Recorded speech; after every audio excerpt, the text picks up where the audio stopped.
You ask Tiger to solve. This deals with linear equations with one unknown. The final result is x equals 3. Let's solve it step by step.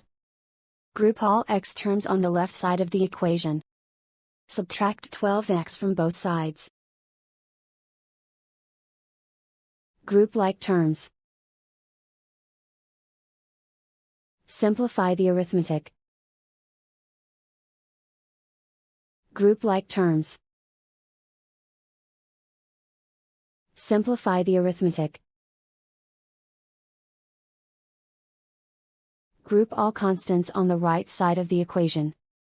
Subtract 5 from both sides.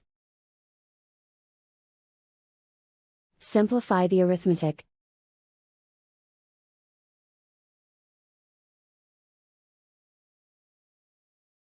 Isolate the x. Divide both sides by -5. Cancel out the negatives. Simplify the fraction. Cancel out the negatives. Find the greatest common factor of the numerator and denominator.